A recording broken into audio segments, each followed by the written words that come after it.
Of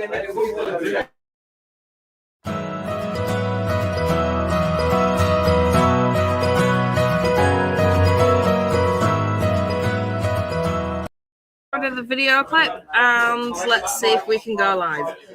Okay, I can see that we have 0 viewers. We're at 21 seconds. It's going, though. But it is going. We're going. We're still here, and we are doing our best with all the multiple technical issues of the day. We are about to bring you Tom Robinson and Chris Lynch. They are currently, I think Tom has managed to win size there by the looks of things. They have actually already got the rules book out, which is unusual. They're probably looking up how Fool's Gold works.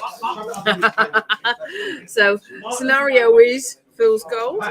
We are going to move you on to the main screen for them, and we're going to give you a minute or two to just catch up with what's happening as the setup goes on, and we will be back.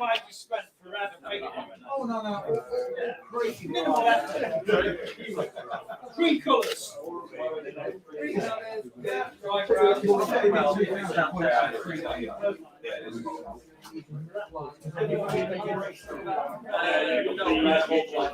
So everything's currently in the middle. Just saying this to you all before we get going. Everything's in the middle, and setup is about to start for deployment. We shall chat soon.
Okay, so taking you off mute now. Sorry about the break there for a second. We're still trying to get everything else sorted for other bits and pieces.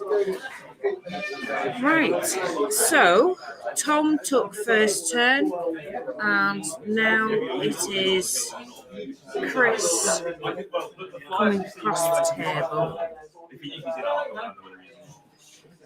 The little pair of legs you can see there is Rusty doing the one step, two step to each side on your right hand of the screen.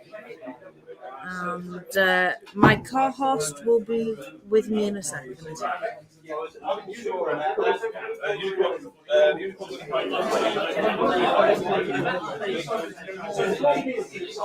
Alice, I'm hoping he will. He's just run away.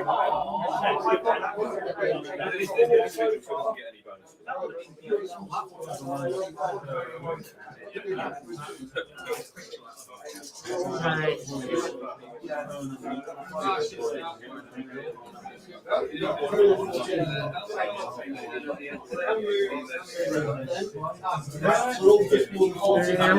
I'm very sorry that we are still having problems with the tech feed, so I can't pull up the list to show everybody of Tom's list or Chris's list.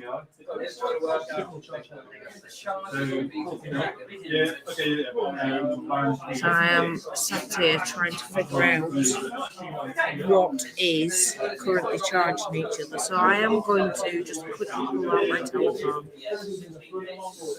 They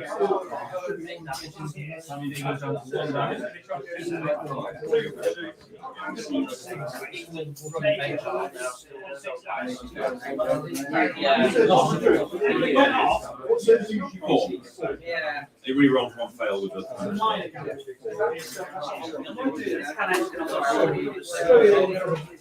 Just quickly pop you on mute for a second.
Right, okay, let's try this again.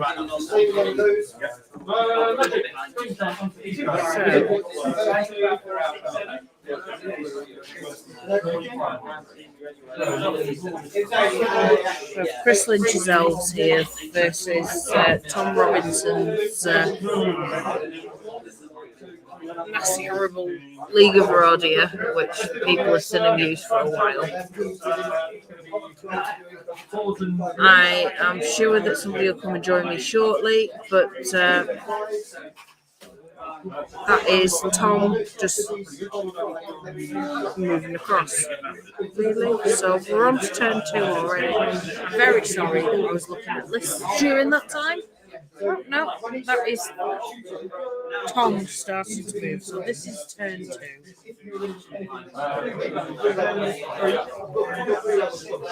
Tom doing his usual multi-charges forward. Really push in there, make the most of the trend, make the most of the blocking.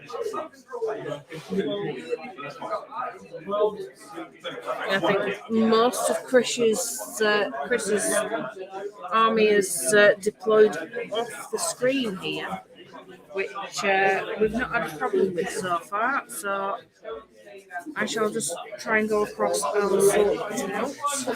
And hopefully you'll be able to see a little bit more in a second.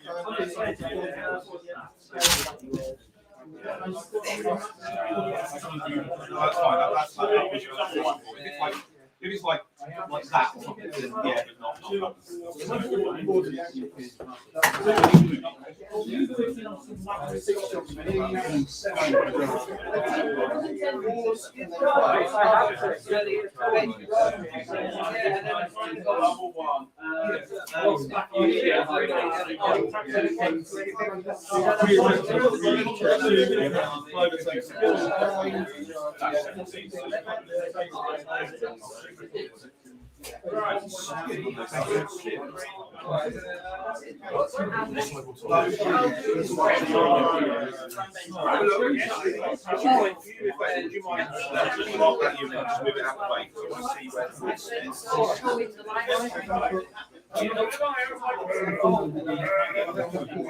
Yeah, you can see them both now.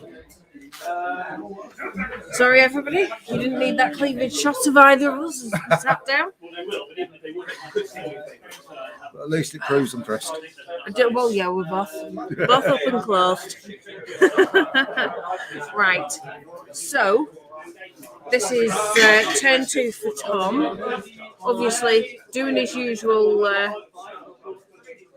very, very definite manoeuvres of I will go this far and that far. I must admit, a lot of the guys here have sat back and said some of the tables terrain's really thrown them, and I know you caught it before, didn't you, Mark? Yeah. But, we have no hills On this one. on this particular table. Other tables have hills, but this particular one. Yeah, we have gone out of our way to make it slightly interesting and make them play a little bit. We kind of knew that Tom would end up here at some point. Yeah.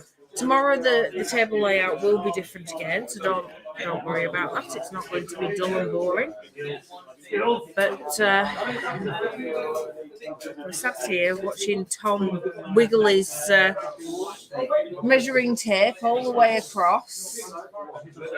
And it's a good job we've not got a back view of this while I'm using the camera against the screen, because those lovely Love Heart boxer shorts that I just saw sit down. Oh, that was Chris's Love Hearts. Yeah. Yeah. No. If anybody's watched the last 2 rounds, you will see a number of different booties just above the laptop, because obviously we've had to do it on a live on Facebook. Yeah. So yeah, okay. Now this is going to remain in shooting. We're checking out obviously line of sight here.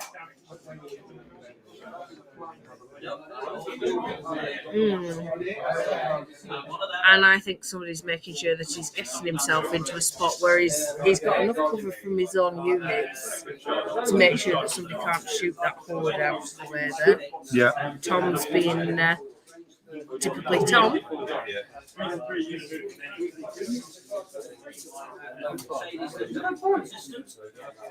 And I am rather liking his use of terrain. He really has put the use in down here for the wall. Top left, bottom left. Yeah, curving around the bottom left.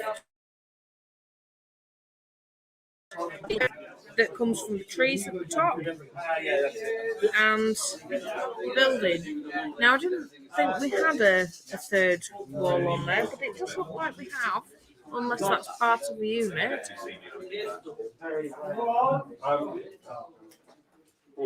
I don't think we suddenly gained extra blocking terrain on there, so I think those are parts of Chris's units because he's very decorative in his modelling, and he has got some beautiful pieces. Oh yeah. I do love his owl that was done as a jam for Four Foot Snake. And it is a shame that I can't just go over and put everything across, but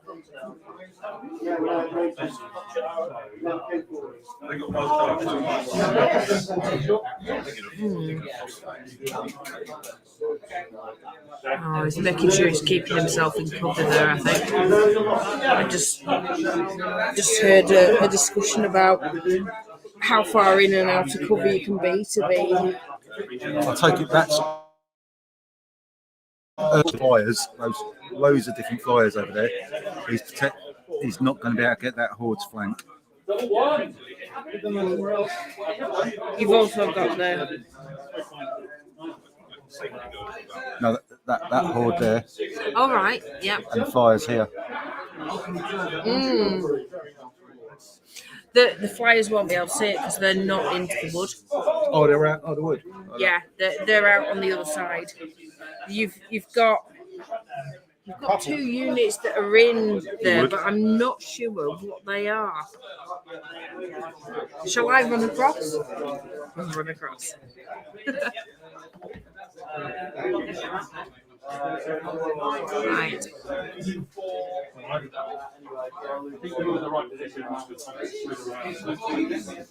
So there's combat going on in the trees there. 2 hordes of dragons, and So they it's- both got the lead in the woods. So the Dracons are The the birds. 2 that are facing towards the horde at the bottom. Yeah, so Yeah. yeah, Kind of central bottom with the tilt. yeah. So yeah, actually, well, at least the left-hand side one would have a flank on that. It's whether or not they got the reach. Yeah, 'cause They will have measured that out. I saw the tape measures going mental before. there's a lot of threat from both of them everywhere.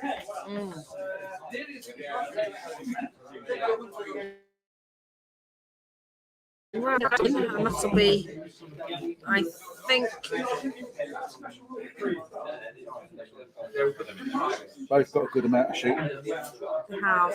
It's just which side of the shooting. I do sometimes wish that the microphone would pick up something that's going on up there, come into our ears, and we could actually feed it back for everybody. Yeah, Because this is very hard to sit back and just say, this is what's happening. You know, you can go off on all sorts of randoms. We can talk about anything and forget the game. And I've seen it happen so many times. that's actually quite cool. Tom had already worked out what he was going to move. Chris had already worked out what he was going to move as soon as it was clicked over to him. So as soon as the hand was on the button, he'd move the unit back. Chris is a very good player. I have said this, Chris and Mike are both constantly. I've seen it, especially with Mike. I've seen him in other events before he started Kings of War. And you sit back and you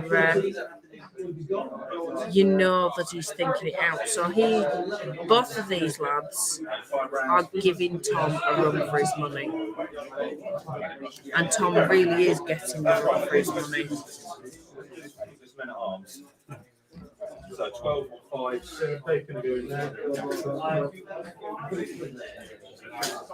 Now this isn't table 1, is it? Oh gosh, No, it's what table just 2. happened? That's not good. I don't want that. Whatever it is. Oh well. Don't.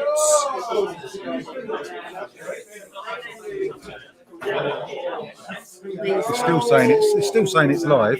It is saying it's live. Oh, it's just the news feed. Yeah, let's get rid of that. I'll get rid of it. Our technical issues today have been so much fun. Let's click here. See if it gets away.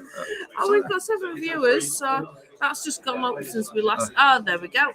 Right, so Jonathan, woohoo, Wi-Fi working. Yes, we finally got there at 4 o'clock, and then decided we needed a 5-minute break because it's just been mental.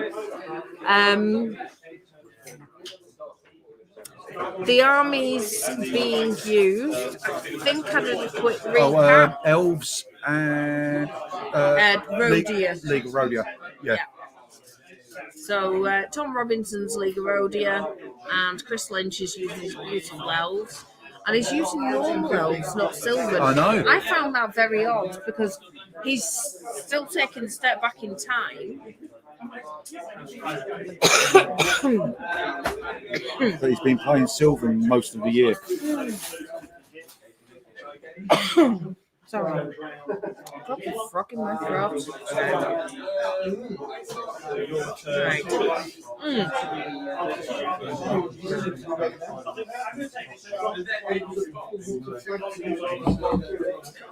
Just looking around the entire room's quite interesting as well, isn't it? Now, George is literally on hand. So you've just seen Tom pointing at something, and George is giving TR advice at the side of top table at the moment. They're not actual top table, are they? Table 2? Table 2, yeah. Yeah, the table 2 is it? Top table's that one at the moment. Because they switched table because they'd already played on that one. Or Stephen Pearson has already played on that one, so he's now on table 3 at the moment. So top table is technically table 3. So, in my first set of predictions of Stephen Pearson knows how to use his stuff, it's working very well for him, isn't it? I think it's also...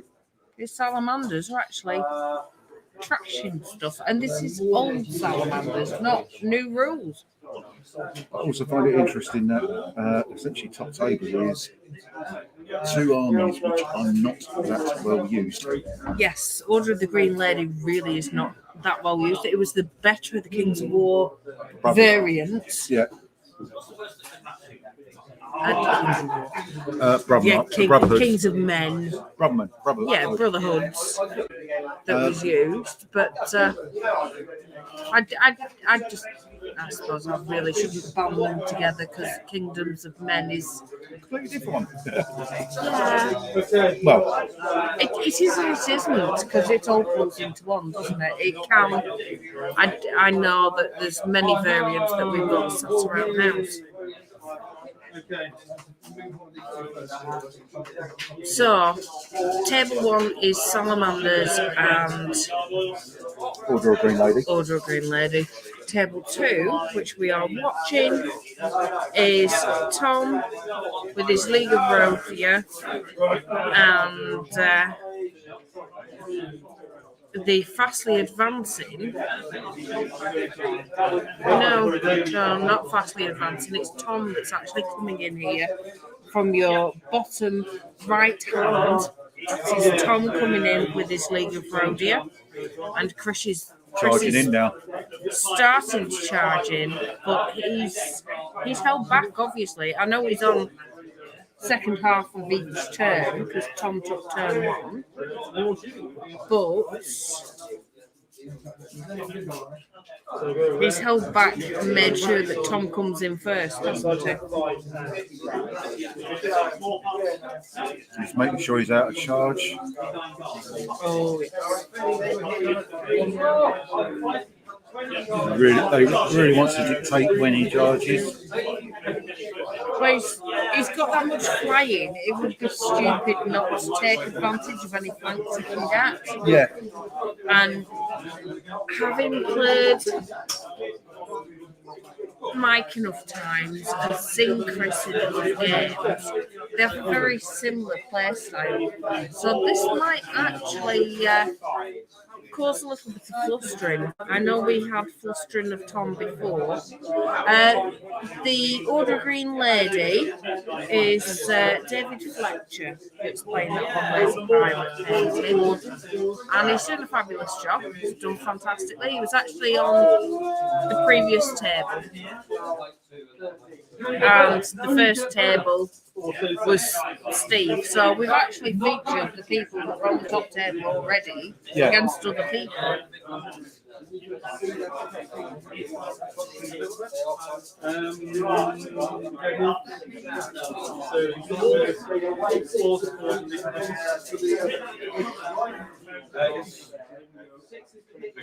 Right.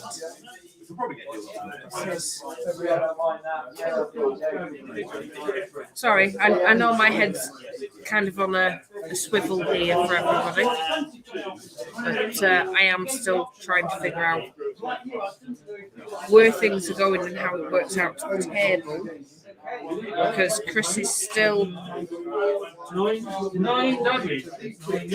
putting bases into places rather than actual figures. I think some of it is because of overhang, others is just making sure things are properly marked out.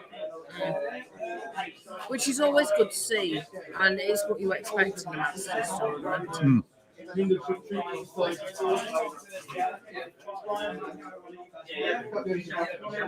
end of the day, I think so many people are very guilty of not marking anything before they move it and then saying, I'll just take it back. And it's like, well, actually, no, that's not the way it works. And in a Masters tournament, it's very much not the way it should work. I know, having just spoken to Rusty when we went outside a few minutes ago after he'd finished his game against David, who's doing the Green Lady, he was struggling because he'd actually had stuff that he would take back. Now then, Mr. Hildrew, how's Mr. Hildrew doing? Mr. Hildrew currently has a drink in his hand, stood at the side of the table, and is gulping it down. I shall go and have a quick look because he is playing Map Hog Day with his lovely little hobbits over there, otherwise known as the small people of everythingness. Hello, Dan. Do you want to come and join us? We're trying. Do you want to jump in for me? Oh no, I'm playing with Chris has just popped up. And no worries. I was going to say I just want to briefly look how Steve Hildrew's doing. Yeah. Because I'm being asked. So right. Well, I will see you in a minute. David Fletcher's playing Order of Green Lady.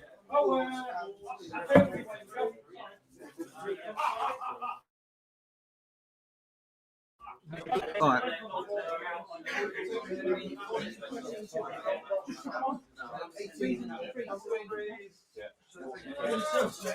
Bone dice. No roll.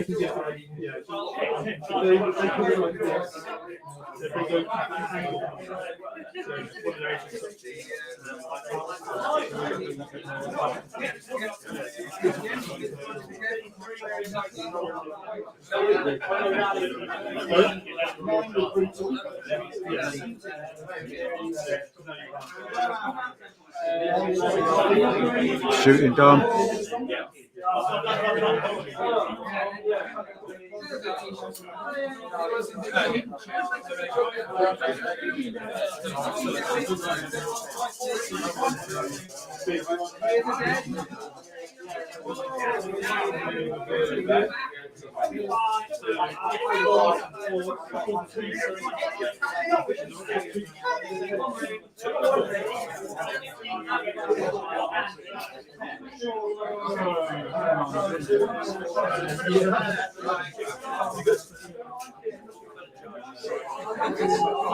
Now finding out where all the tokens are, which is fool's gold. So at the end of turn 3, you reveal the tokens.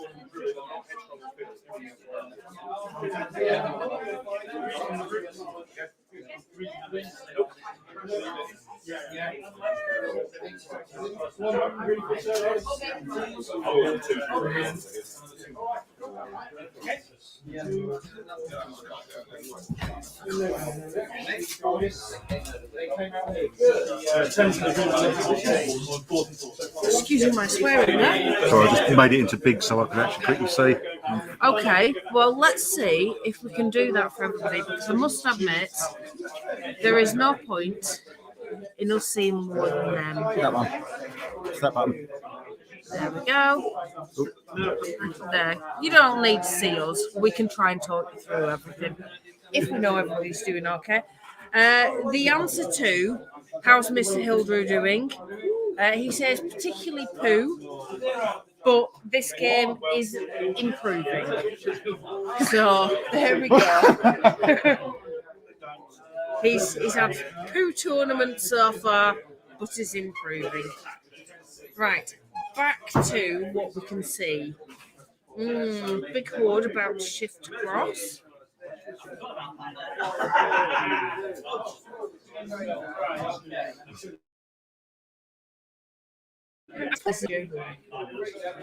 If somebody has got a bald patch on the back of the head, they're going to become really, really Conscious of this. conscious of it on live stream, aren't they? But, you know, currently we haven't got that issue with any of the guys. Tom has just moved a giant horde. Horde, or is it a legion? Horde. Yeah, because he did take a legion to his list. That's That his must be legion legion, there. Yeah, down on the bottom right-hand side, at the back end of the difficult terrain, because it's two sets of trees. Both of them have a forest line that was attached to it, so it seems to have been nudged at some point. What's that? I'm just looking at the hedge lines seem to be getting nudged very well by everybody as to whether they're going to be on the difficult terrain of having to use Strider. Because on the top one, by the water feature, you go across to the right, that should actually be attached just on the tip of that first outcrop. I think that's been moved over a couple of games, so Yeah, I think they've played with it here. So I think each game has kind of given it a nudge and given it a nudge that this is now the position for what they're for playing. this game. Well, I suppose that's one problem with not being able to get across and sort everything out, isn't it? Okay.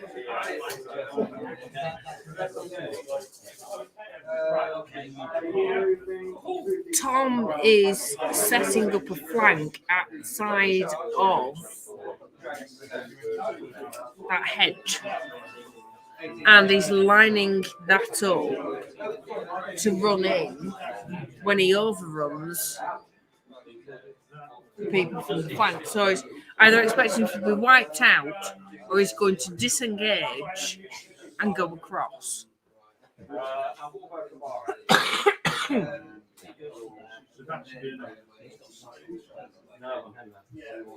Or is he? No.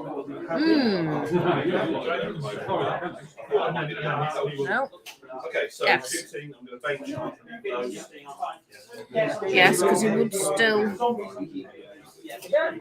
No, that wouldn't be. Yes. That's why I gave it to him. Chris has actually done really well there, because that is really hard to set against. And he's making Tom think a heck of a lot. Right, yep. So now he will just move that so it can't fit.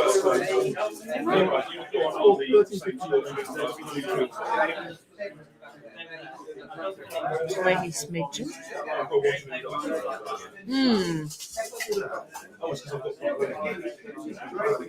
Yeah, you can see Chris's arms folded at the far side of the table because he's having to think. Oh yeah, it's going to be a mentally taxing one. It is. It's going to be just as taxing to watch. I think we need them to wear mics. Far easier. Yeah, we can become the Cow Broadcasting Association in the future, maybe. I'm losing track of what's moved already. I kind of am the same there. Because I can remember That coming up, yes, and how it's just that adjusting. suddenly adjusting its end pivot, but yeah. yeah, but that shouldn't have happened. That should have happened in its own movement phase.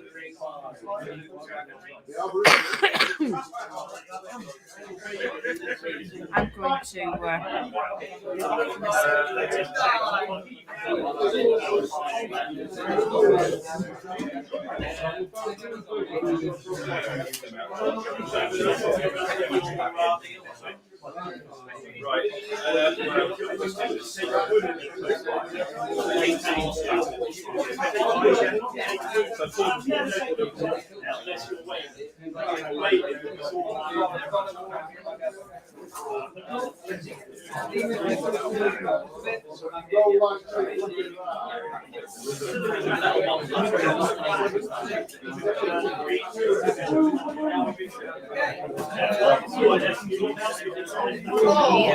So I apologise. I've stripped off the commit mark. I can't help it. So what did I just miss? Oh, right, we moved. Shooting. No, we're shooting. This is turn 3.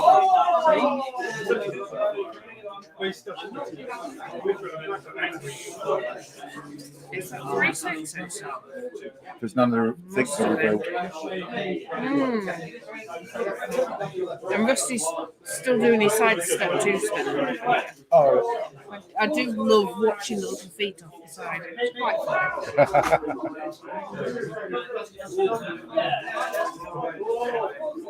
Right, okay. So that was Chris putting damage down.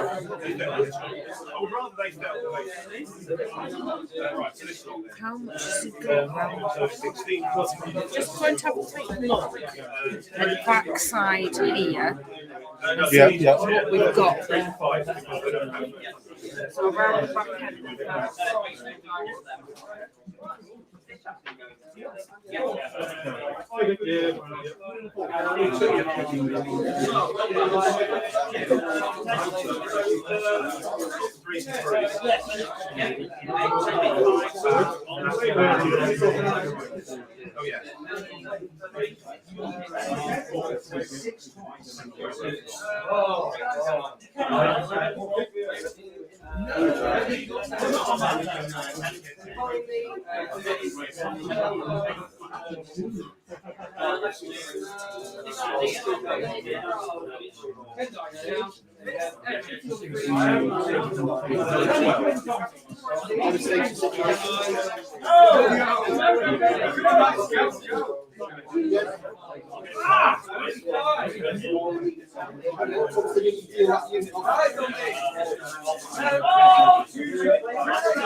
Okay, so there is a troop of road here that are just visible in the bottom left-hand corner here. right, yeah.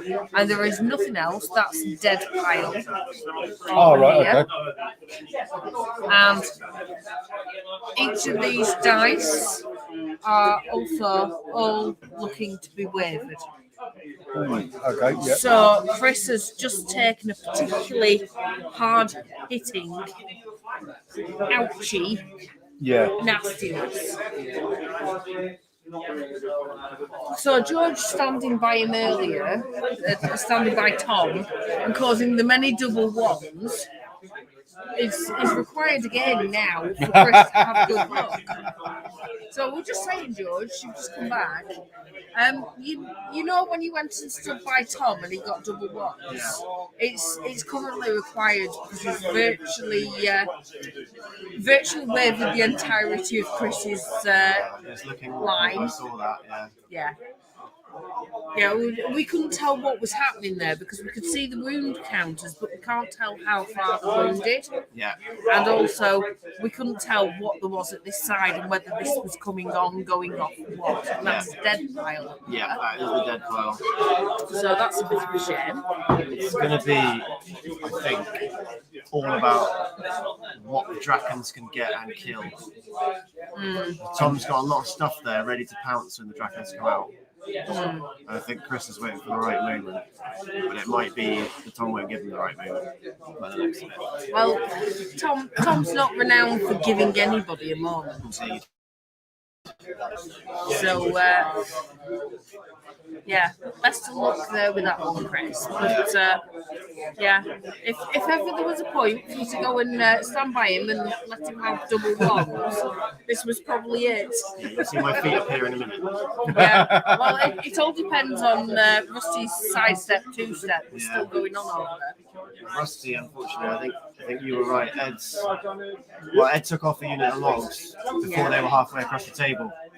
Ouch, with his shooting, so it gives you an idea. Those Balefire catapults did a lot. I know, because Ed knows exactly what he's doing. Yeah.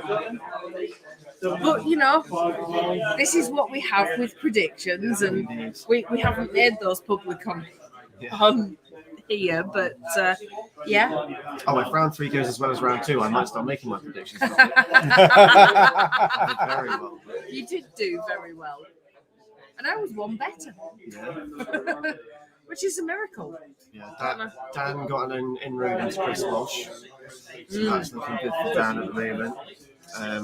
David Fletcher has collapsed one flank of Stevens. Oh, you can see the knights just taken off. I think it was the Rhinosaurs. So the Green Lady is actually pulling back very well against Salamanders. Awesome. I obviously don't know where all the objectives are. No, this and is the thing. The value is. So it could be that Stevens actually protecting all the points. Something Yeah, has it's a thing given with full because score. he's throwing it away. Yeah. It could be because Steve is very good that way, but I think both of those guys are very tactical players. The army loves the using. They have to be.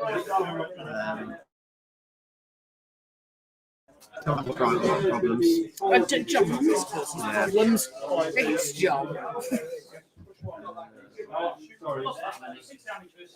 I haven't been looked at the other teams for a while, actually. Do you want to jump on here and I'll have a quick wander around? I can see a few people that are sat down and not doing much.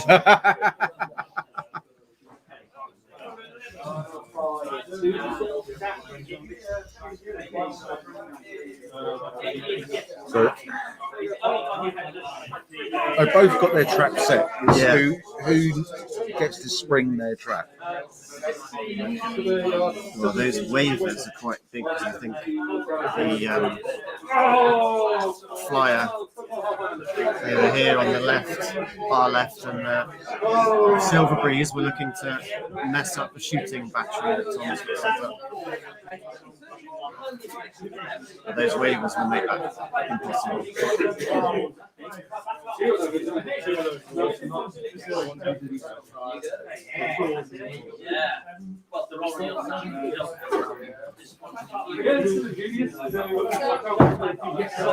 Is it worth moving him away from a shooting battery, or is it just making sure he's into 24 when he actually moves I it? think often traditional is to avoid what the volley guns are covering. Just leave that space open. But it depends where the tokens are.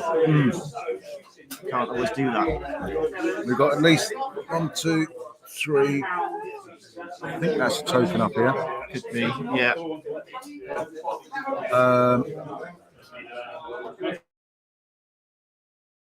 It's turn 3, so at the end of this turn, they should start revealing and seeing who's been drawn into a trap. Doesn't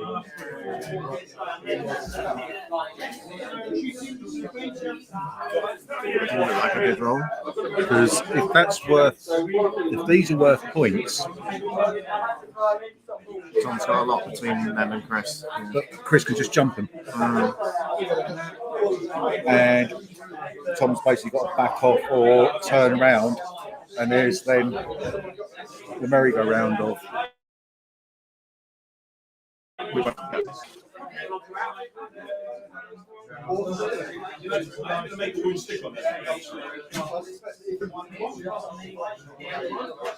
can't remember, he's still got two hordes of dracons in that forest. Yeah. Replace one with just the base at the moment. I'm not sure what's causing the wounds in these on guard at the moment. Some form of shooting.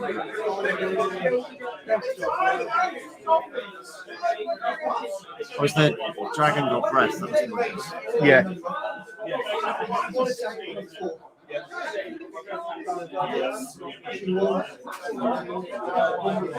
Yeah, you got rid of one bodyguard.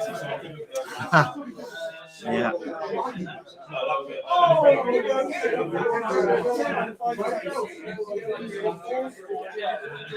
I'm saying this is, again, it's the most amount of war engines seen in a tournament for ages. And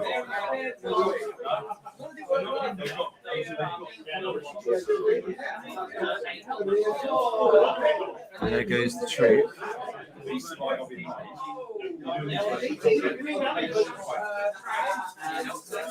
Full to the front on everything on that.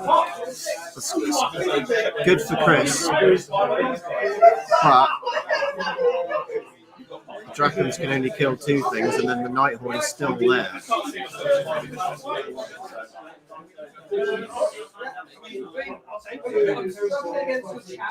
I'm not quite sure what Tom's got on the Nighthawk, but I suspect it'll be some kind of Pathfinder or sharpness. So they will delete a dragon horde.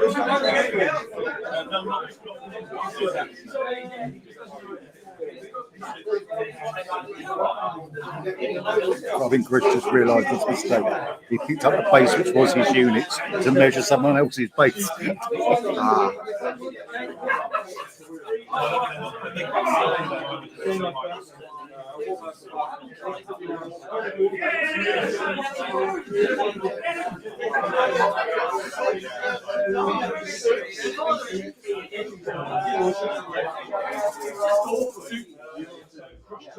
don't quite know why he's moved them all the way around there. Oh, just going to side shuffle them. Cool, okay. I think he was trying to turn them so they'd be facing both. And I guess they've worked out he couldn't do that. I think it was also he was trying to get that, stop that, is that Frostfang horde from pivoting into his dragons. That's on a guard unit, yeah. If he pivoted to face, they'd have been able to go past, I guess. Yeah. That's what they were looking at, yeah. Potentially just had enough to squeeze past him. Now they're revealing tokens. So that's a scoring one underneath it. That's a 0. Okay, so the bottom right is still a scoring.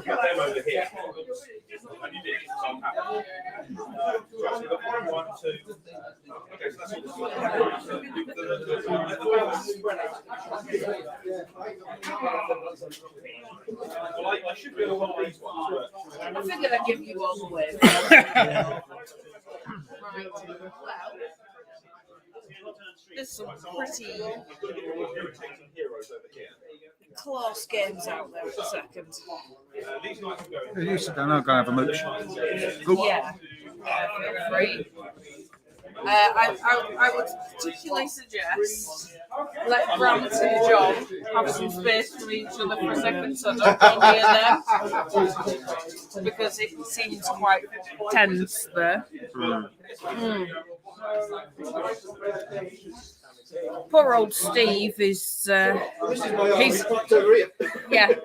well, Mr. Hildrew's just parked another load off the side, just for anybody that's following Mr. Hildrew. I know that there is. It's not a good round to be called Steve. Yeah. No, it's not. I suppose we have got a few Steves. Just a couple. There go Tom's chaff wizards. Oh, maybe my wave was well timed. Yeah. That was just a random, I am passing by, I will give you all the wave. But Rusty and Ed's game was particularly nasty. Dan King looks to be ploughing into poor Chris. He got a nimble charge into the flank of a knucker that meant Chris had to commit on the other side, and it didn't work out. Yeah. But Chris doesn't look to have lost a lot, which is a big bonus, I think especially against Dan. he's also got a void lurker right on Chris's left. It's chewing on zombies for at least one round longer than it should be. Yeah. You can kind of hear them in the background telling everybody what's going on. But yes.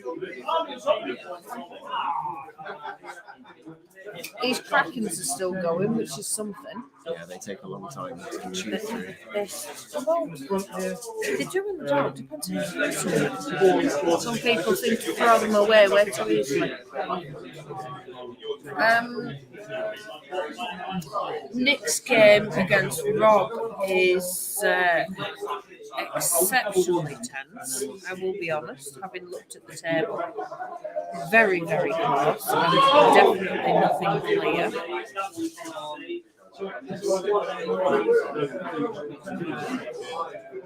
We've got Cy and John here in front of us. They're not far apart either.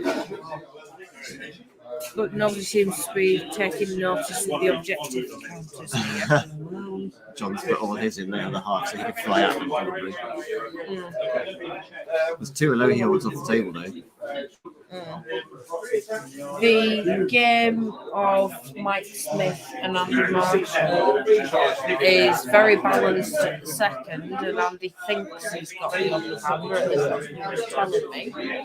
But Mike is being very quietly confident, and I can see some things that I think Andy might not have. Because obviously I'm walking round from the objective side of things.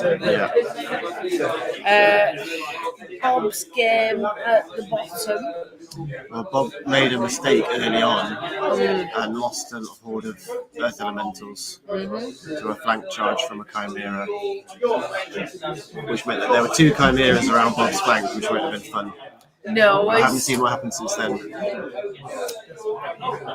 They're kind of still the tit for tatting, but I think Bob is on the losing end of that one second. Rob and Dan Wolfgang are very head-to-head.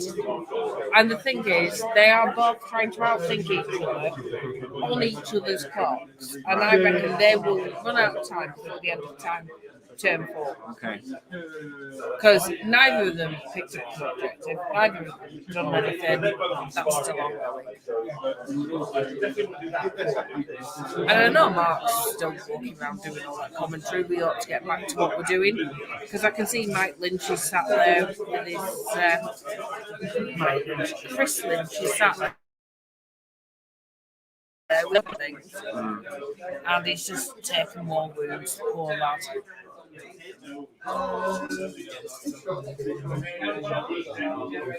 It's going to come down to whether those hindered wizards will cause a wound on the dragons, I think. They've only got 3 attacks and no crushing.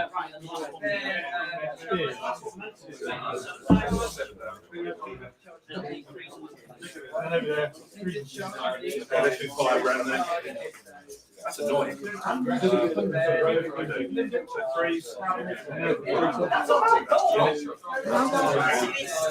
That was an overroll and nothing got taken off. I'm assuming that's for something else. And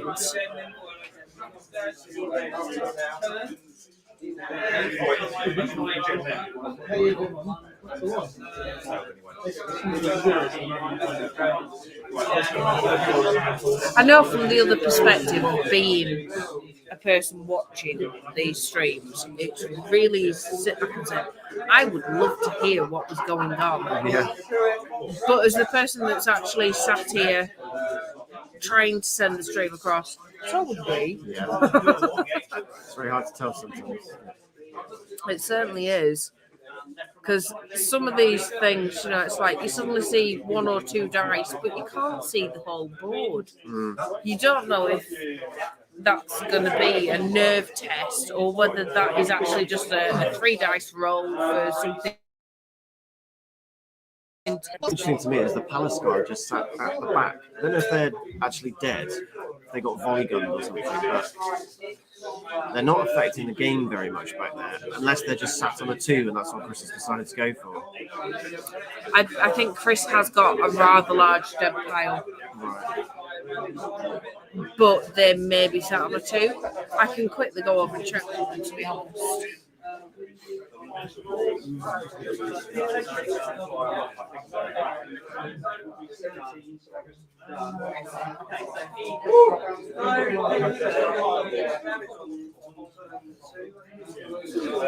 so that is it.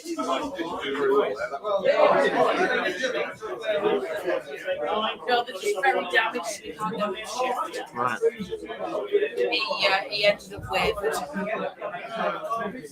So the Palace guard back there have got Sort of hiding a bit, I think. yes. Yeah, they're wavered and they're staying in cover.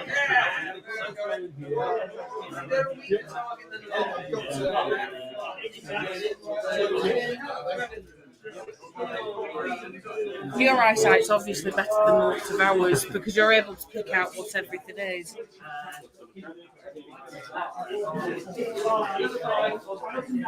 But I do have this whole thing. I like to see the list and then I know what I'm looking at. Yeah. Because you can kind of figure it out from the base sizes. I can remember a lot of stuff, and there's just not all the details of items and things, but most of the units, I think I know what people have got. Yeah. Apart from people like Si, you've got a lot of different stuff. Yeah.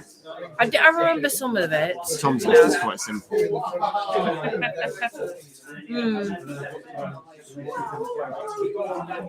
It always works. It's a problem. Yeah. Simple is not always nice to face. I'm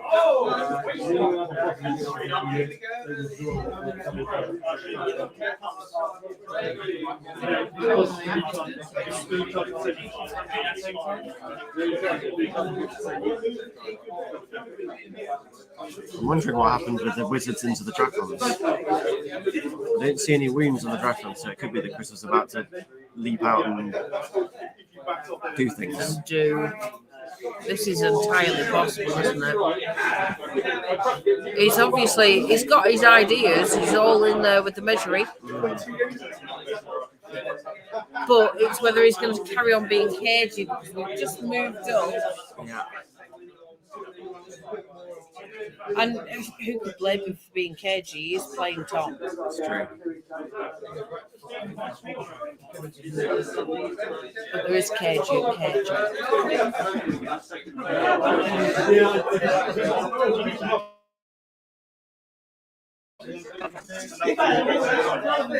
But I do think you're probably right about the Dracons. I think they will probably just flap over the top there. It depends a little bit if the Honor Guard are in range yet. It does, and it's obviously measured up to see if it is, but we can't tell if it is or it isn't until it does it. Right, okay, so that was his special Jan character, I do remember that. Yeah, that's his dragon, Yeah. I think the Dracon base that is in grey could go and hit the Honor Guard by the Impassable that are already wounded. And if they did, I'm not sure if the Night Horde could get them afterwards. Because there's a big pivot to get around. Because I think the Honor Guard in the middle won't die to the dragon, not in one go. Right. Yeah. So then they'd be blocking the Nighthawk from pivoting through. But he hasn't moved it, so I don't. Maybe it's not in range or something. Knowing Tom, he's just barely out. But he was very careful to place it so the dragon couldn't flank them. That's what they were doing with the proxy base there. I think he must have nudged it afterwards because Chris hadn't done it.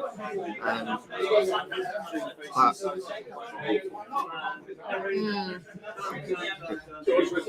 That's a tough one. Yeah, I'll let you go and do your tea on this. So come on, we've got some dragon hordes not moving. This is a bit of a shame. Oh, right, okay. So 4 must be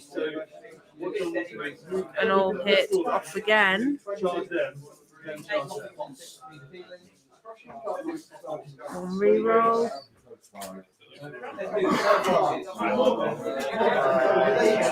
Okay, come on. Okay. That Chris on the flag. Sorry, I'm stuck.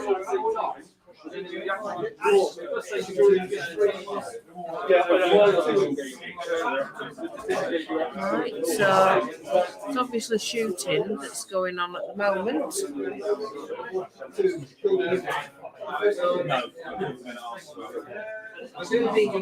Not seen any wound counters going down, but that doesn't mean they're not slightly off screen. I think we have got most of it on screen now. Right. Okay, so that's going over that way. That's a nerve. That's a nerve. We need to roll it again. No, it won't work.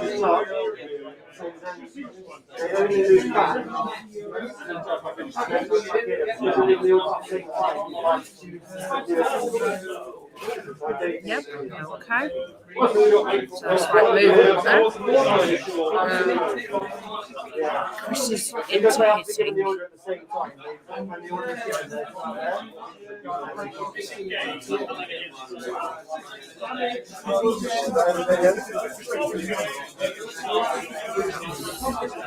Nerve. And that's damage gone down.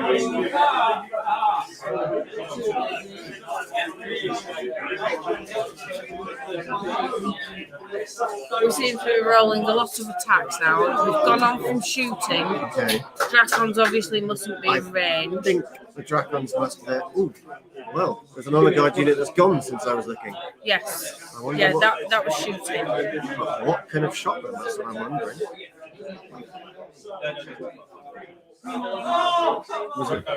Was the Silver Breeze on the top right couldn't have shot them? I don't think. This would be impossible. Oh, unless it was the lightning bolt from the middle. There's 2 wizards there. But only one of them's touching the wood. It was a few sets of 3, so that would explain. That would be like... Yeah.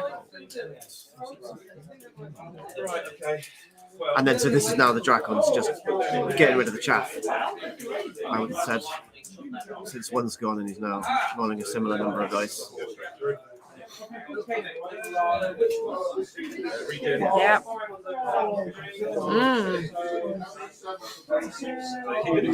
So I can't remember what this 50mm base here is. I know it's a flying unit, but I don't remember what it is. You're doing much better than me. It might be a Dracon Lord, which would be 7 attacks, so it is It's not not a to bad be ignored. thing. Yeah, it's not a bad thing at all. And he's in cover. But he did get away. The last time, must be a lucky waiver or a middling waiver. Yeah. But yeah, having watched Chris's Chris games is a before, very good player. he definitely doesn't commit those Dracons until he's ready.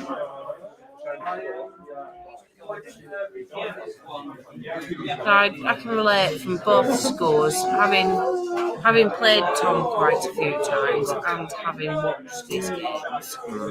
I know, but I think anybody in the country knows Tom is just not somebody that mess with. Yeah. Chris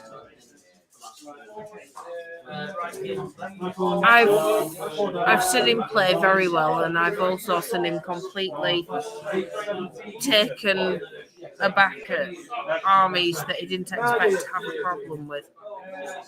So, I don't know how long he's been playing. He's been playing for a long time. not this game, no. Didn't play him until Clash of Kings. No, he's one of the many people that came in during the whole lockdown period, I think, is Chris. So there's probably some armies that he's just not faced then. To an extent, yes. Not faced with good players, perhaps, as well. Yeah. It is all a learning experience. No matter what's going on, it's definitely a learning experience. And he is a very, very good player. So watching him pick everything up and see how everything goes. Yeah. So now Tom's getting that Nighthawk involved. Could be a multi-charge on the Dragon with Nighthawk and on the guard. Yeah, we are lining up there. Oh no, sorry, actually it can't be a multi-charge because I just ruled on that and it wouldn't be possible. Right. That's what you were called for. Yeah, for Sai and Jonathan Quayle's game. Okay.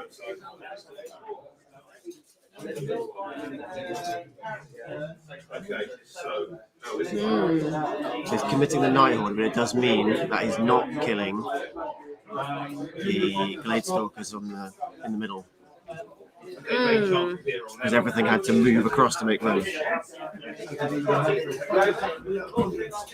the stupid thing is, I'm looking at this, and we can barely make out scenario tokens. Yeah, I can't see where any of those are. Well, I think that's one. I'm pretty sure that's one.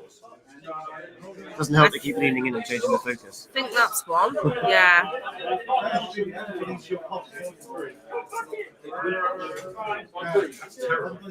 1, 2, 3. Now, where are the others? 4. 1, 2, 3, 4. Right, so nobody's actually taken any notice of the tokens It looks that way. on this table. They are concentrating on killing each other. Which I'm not surprised about, because I think they're more concerned about losing to each other than actually the scenario at the second. So now they're looking to see if the honor guard could in fact charge the flank instead of going sideways. I don't think that's going to fit. In all one. Oh. Okay. Looks like it does. Obviously it does. It should slide down though.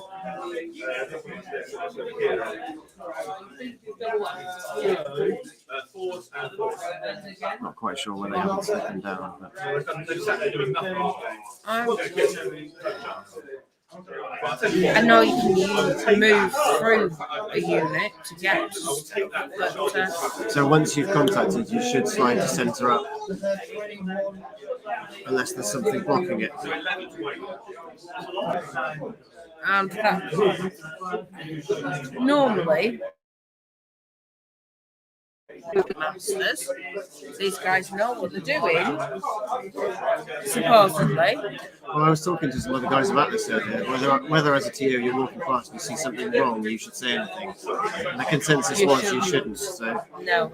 let them play, and then if they Correct. ask, then you tell them. Yes. As a TR during my tournaments, I do sometimes walk past things that I'm thinking, oh, you should do this and you should do that. If I was at a club night and I saw somebody doing it, it's a learning moment. In a tournament game, if you don't know about it really isn't the TR's job to tell you unless you ask. Yeah.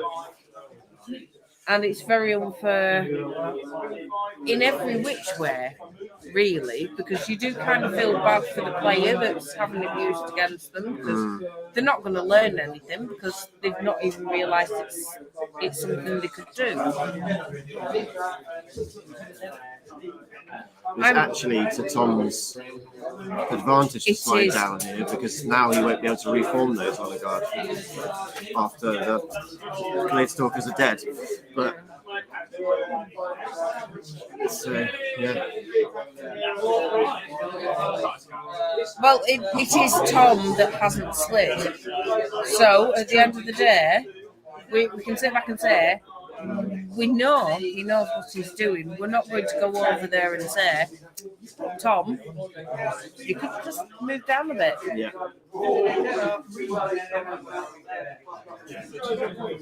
He might actually be able to see something that he's more interested in. Maybe here,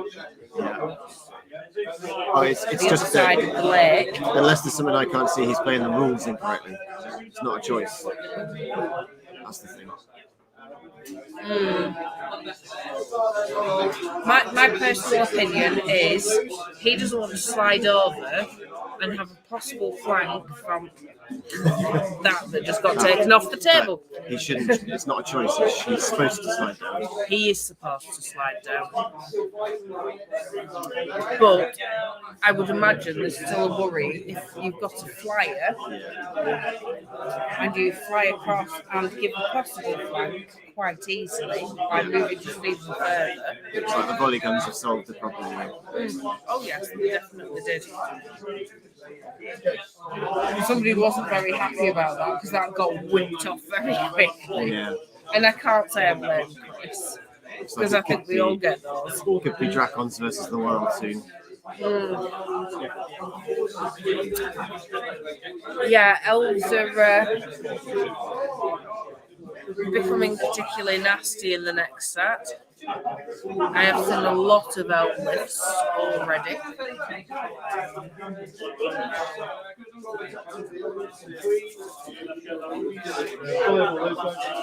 Very lots, haven't we?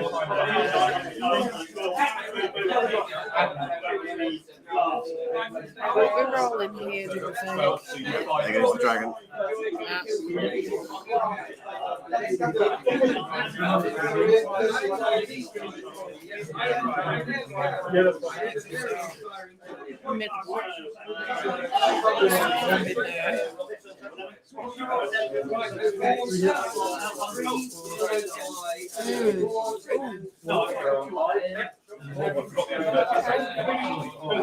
That's to make room for the reform, I think.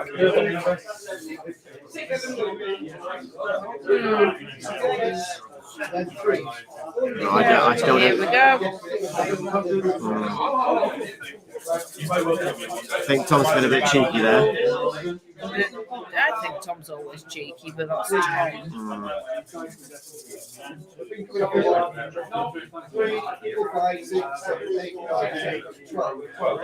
There is a small part of me really wants to go and take those trees completely off the board where they put the great They got them in the wrong way. Well, the thing is, there's no point in having them because you move them off the terrain counter that was meant to be trees. Yeah. You've got a tree there and there. It's like, and you put a grey board in instead of having a unit. And we're about to do the same again. I know it's a forest, but right, so we're staying out of the 1 inch margin.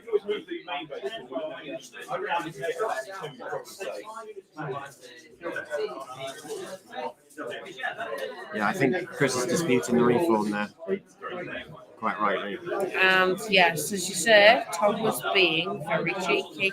I think at this point as a TR, I would probably go over just to be ready on hand to say, actually, I agree. I might do that. No worries.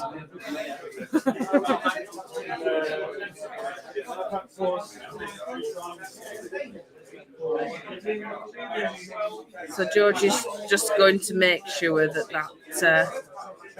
that gets the correct alignments, or is going to be there on hand just in cases, because neither of them are asking. They can see him hovering.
This is turn 6, so I'm going to have to go for the objective.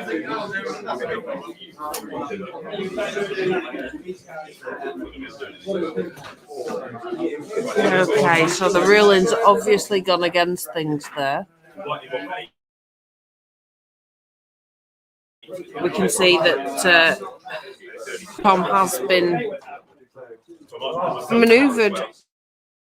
It's next to him because he can't go through it, so he can only pull up along the side of it. Chris is still obviously. No, we're still looking here, aren't we? Still looking. And time's drawing down here. This is all good fun. Do you want to come in and join us? No, well, I made the suggestion to George that really he's about to get called out here if the pair of them have actually got the balls to do it. I shouldn't say that, but What's that? This unit here, Tom tried to do a reform and just put it straight back in.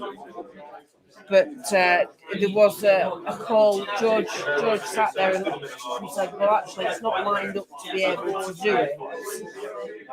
And should only be able to do like a small movement, which is what it's now done. Right, yeah. Oh, yeah. Oh. No, gosh, results coming in. Sorry, Nick. Yes. Oh, that's the ladies. Yes, that's the ladies. Don't go in there. Not that it's going to be a problem, because there's only one of me here at the minute. Toilets are really posh. Just go away. I'm on live. Stop it. Can't get the staff sometimes. I do apologize.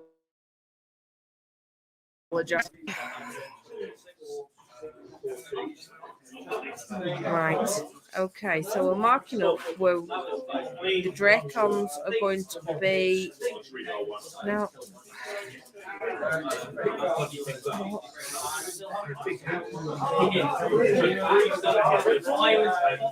George has moved, but Chris is now obviously onto his turn from where everything's lined up. And as we can see, those Dracons that George felt Chris was going to hold back have now definitely come out to play.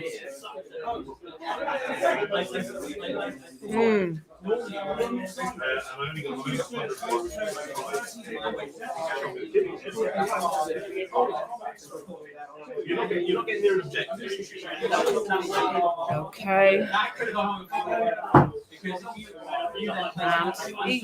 You're more than welcome to join me if you like to, but please don't tell me about the urinals.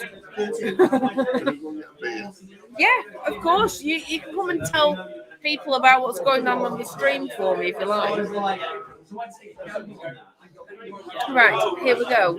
I think this is Dracon's role, and let's see what's going to happen here.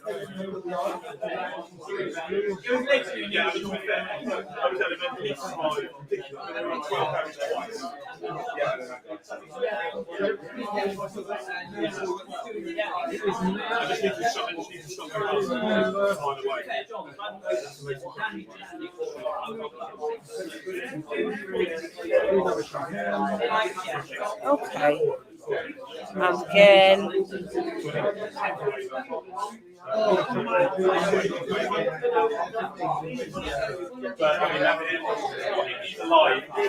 So he must have managed to get in the flank there with those Dracons.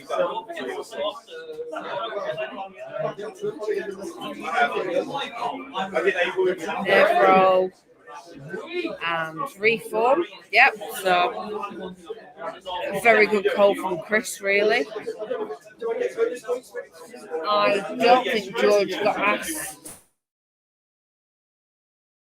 how to work. Even better, people know how to play the game. At this level, you would expect people to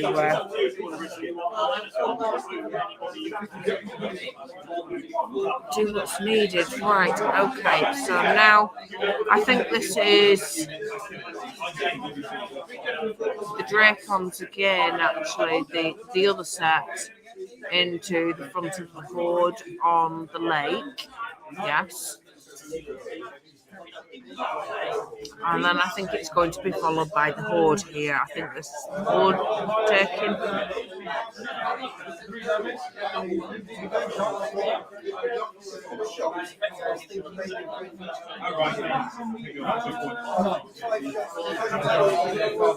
So we're obviously picking up the ones that are good and re-rolling whatever these are possibly the ones that weren't included because we didn't have enough numbers. And let's see what happens here. Two dice rolled for nerve.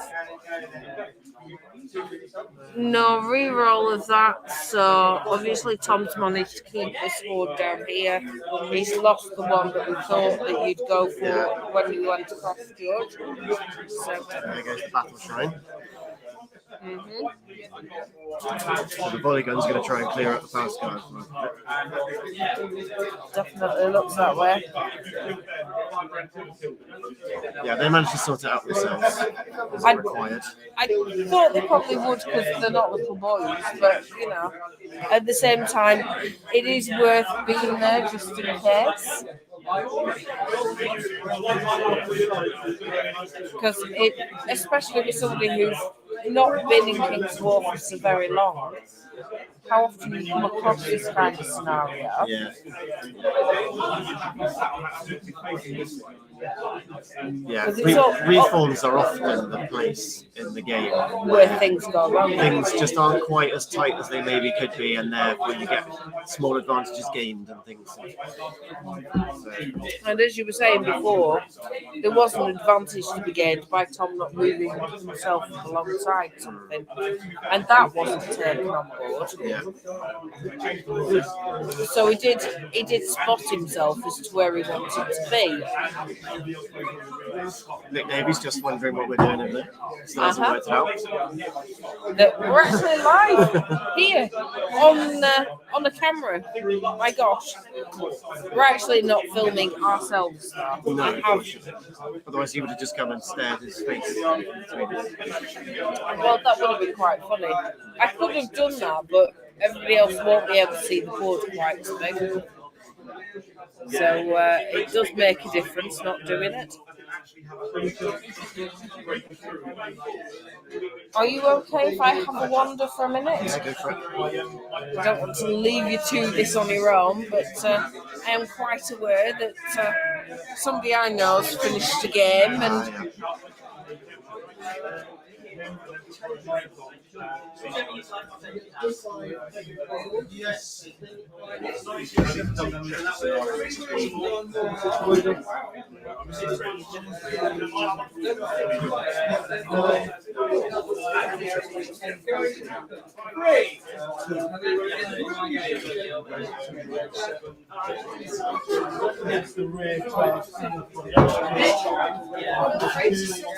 Join the commentary. Live stream. Are we on mic right now? Yep. Yes, the microphone's live. So it's Tom's turn at the moment, and he's just put. So these two grey bases are hordes of Dracons. One, I would imagine, although I can't tell, is facing towards the Night Horde, the one that's been flanked by the Battle Shrine, and one being attacked by some pikemen at the moment. Right. Which I think is what Tom was rolling. And then the Night Horde's going to marmalise a troop of Silverbreeze. And that's probably going to be game over for Chris, because the Knights will then pivot to face the Dracons, and they will take a charge from the Dracons without any problem. Yeah. Right, okay. Unless that was a double one, Tom's quite happy with that. Very quiet. Okay. What are these? That's These two, is it? yeah. How's it going then? It's What's it looking like Tom's going to take it at the moment. He's got an objective over here off camera as well. And the Night Horde's facing off against some Dracons, but the Night Horde will win that. Yeah, should do. And so the other lot of Dracons are fighting some pikemen, which is not good for them. And Chris I think, has only got some wizards left after that. Chris is kind of knew that he was in trouble against Tom, because Tom's units are just more efficient. Yeah. So basically, you have to outplay Tom. It's really hard. You have to outplay him to beat him. You can't play as well as him. You've got to play better. He's got to make mistakes. He had to And wait. that's why it's so powerful. He had to wait a long time to put his Dracons into the game as well. And that's because Tom never gave an opportunity, obviously.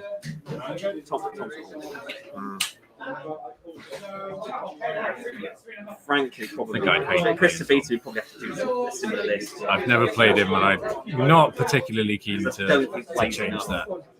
I would just get frustrated.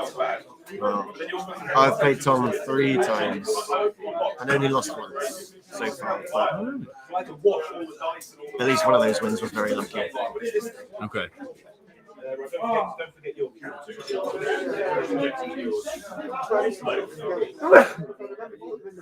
No, I timed out at the end of 6 as well.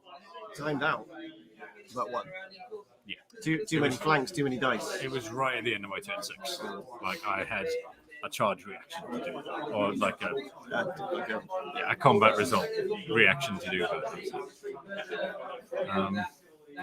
What army is this? That's elves. So that's the Dracon Riders that are here. It's just using proxy bases because they've got big wings and as Dracons they can't be near each other. So Chris often have to use the big grey bases. That's not ideal. But it looks pretty. Yeah, they look very, very good. Because I'm really worried that your score that's why I focus so much effort. I think they're doing something similar to us.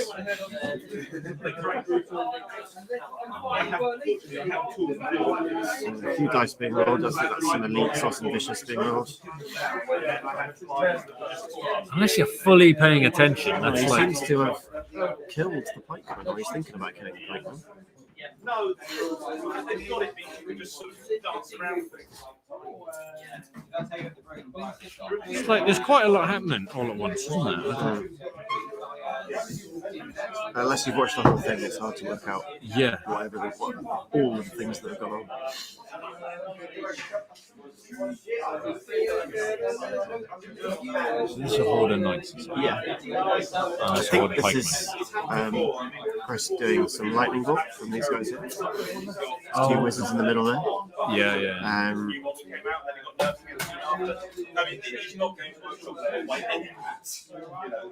And now the dragons are fighting, I would guess. That number of dice. I'm actually tempted to buy a set of them and use the 3 months individually instead of these guys for Nexus. I think convert these into the Nexus line. I've got a unit of these exactly the same model with no inside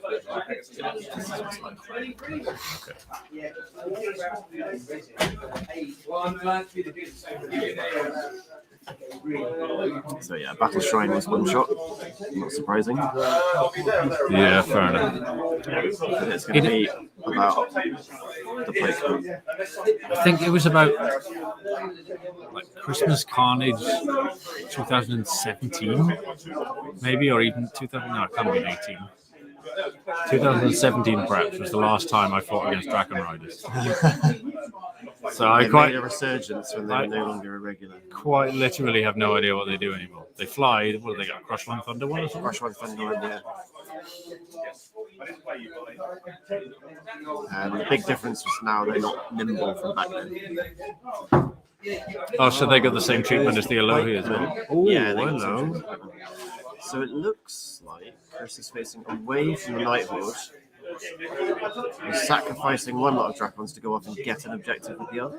It makes sense, doesn't it? He doesn't need to kill everything. He Yeah. just needs to get to the objectives. But I don't think he's got many scoring units left.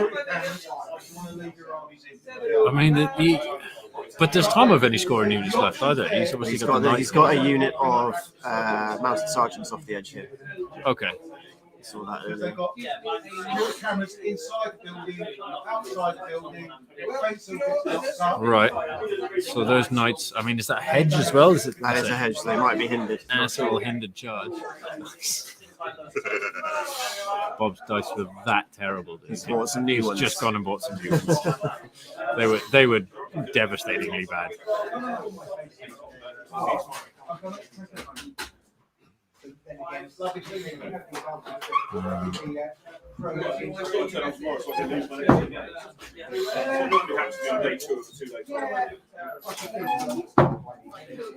So he's got some sergeants in there. He's going to go and get another one. So do we know what all these tokens are worth? No, we don't, because it's fool's gold. Don't know where the 2s and the 1s and the 0s are. So I think all the 0s have been removed. That's what you normally do, isn't it? Oh, we forgot to do that. To remove them or to... So remove them. Yeah. But, it was nice and clear. Doesn't make any difference, does it?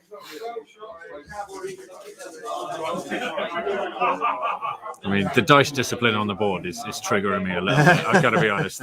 I've got to be honest. As well. It's like, oh god, there's just dice flying everywhere. I can't.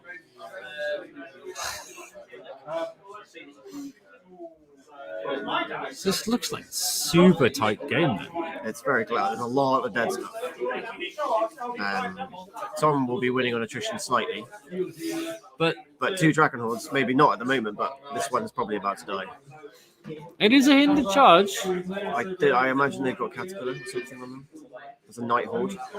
Yeah, but Tom hasn't got anything else to put Caterpillar on unless he puts it on one of his Honor Guard Hordes. I imagine it would go on the Honor Guard though. But that's much more likely to hit terrain. True, but is that going to be? Well, I guess it doesn't matter now. But is it going to be Jesse's boots, or is it going to be Well, Dragon Riders pots are of gone. cats? Dragon Riders are gone, yeah, so it's irrelevant now. But I think Tom's moved up there to get it within 3 of that objective. okay. Well, this is what I'm. Oh, okay, so So he's just flying away to get an objective. instantly going over to get one. It might be a 2-2. Depends on what's where, I suppose. Oh, the clashing tape measures now. They've got the sabers out. It's devolved. I've just remembered, actually, Tom has got another flying unit, which was behind this wood at the bottom of the screen. Or I don't know if that's a wood or area train, but he must have flown that off to an objective. So that's what just Chris is gonna- trying to lightning bolt. Right. Yeah. Okay. That makes a lot of sense. It's like they're the Hail Mary But plays, it's aren't they? pretty unwounded, so I think, I think we're looking at a Tom Robinson win. But